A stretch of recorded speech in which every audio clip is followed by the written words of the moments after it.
Sila ang mga abogadong didepensa at uusig kay Rodrigo Duterte sa kanyang mga kaso sa International Criminal Court o ICC. Upang maintindihan natin ang lakas ng magkabilang panig, kailangan nating tingnan ang mga tao sa likod ng bawat diskarte ng mga abogado. Magsimula tayo sa panig ng depensa, na pinamumunuan ng isang abogado na may nakakabilib na track record sa International Criminal Defense, si Nicholas Kaufman.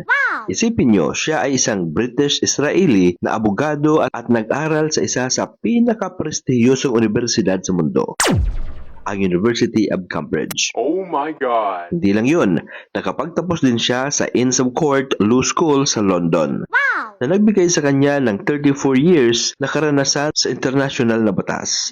At naging accredited din bilang isang counsel sa ICC.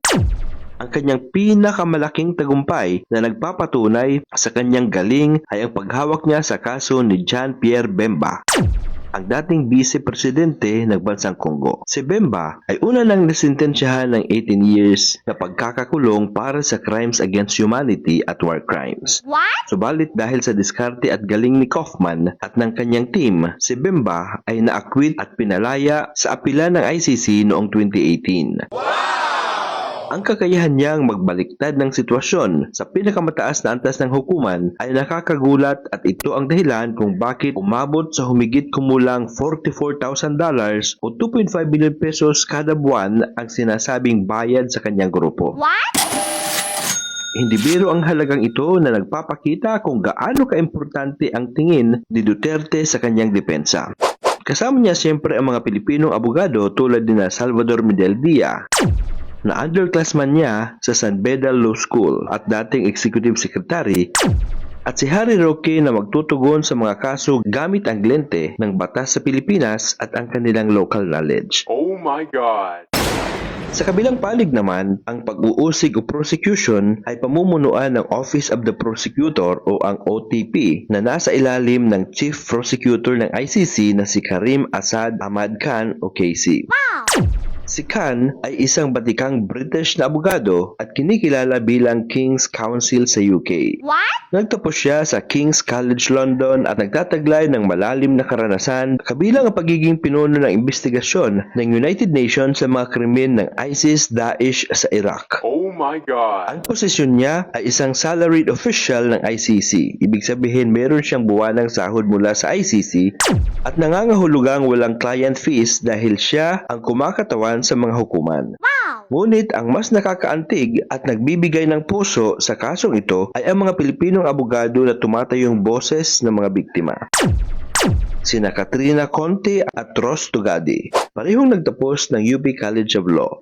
Si Attorney Cristina Conte, isang ICC Assistant sa Council, ay kilala sa kanyang pro bono o walang bayad na pagtatrabaho para sa mga pamilya ng mga biktima ng war on drugs. Hindi lang siya human rights activist, kundi isang epektibong abogado. Ang isa sa kanyang pinakamatagumpay na kaso ay ang laban kay Major General Jovito Palparan para sa enforced disappearance. Dahil sa kanyang pagsisikap, si Palparan ay na-convict para sa kidnapping at serious illegal detention. Isang matapang na tagumpay laban sa isang mataas na opisyal ng militar. Samantala, si Attorney Ross Tugade ay isang senior lecturer sa UP College of Law at nagtatrabaho rin ng pro bono o walang bayad na nagpapakita na ang panig ng biktima ay may mga abogado na handang ialay ang kanilang oras at galing para sa paniniwala sa hustisya, hindi para sa pera. Siya nga pala mga katribya, pinalitan na ng ICC ang lead prosecutor ng kaso ni Duterte. Ito ay pamumunuan na ngayon ni Mame Mandiay Niang.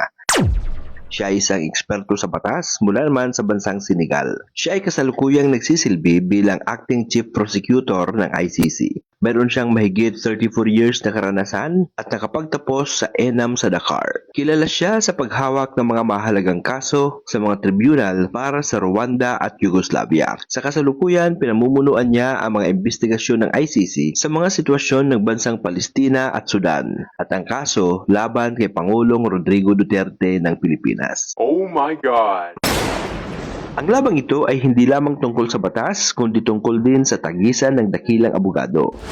Ang isang panig ay nagbabayad ng malaki at may abogadong nagpalaya na sa isang convict mula sa kulungan. Ang kabilang panig naman ay may mga abogadong nagpa-convict ng high-ranking officials at lumalaban ng walang bayad dahil sa paniniwala. Bago natin tapusin ang ating kwento, gusto kitang tanungin ka-trivia. Ano sa tingin mo ang kahahantungan ng kaso ni Duterte? Siya ba ay makukonvict o maa-acquit? Comment down below at pag-usapan natin ito.